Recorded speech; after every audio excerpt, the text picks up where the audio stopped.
Hey, curious minds, ready to turn your questions into knowledge? Let's dive in.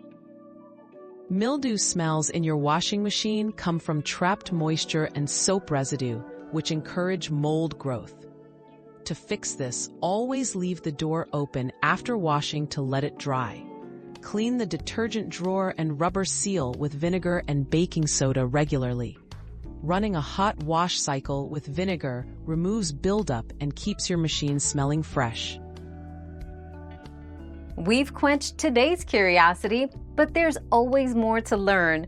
Keep the curiosity alive by subscribing and joining us for our next adventure.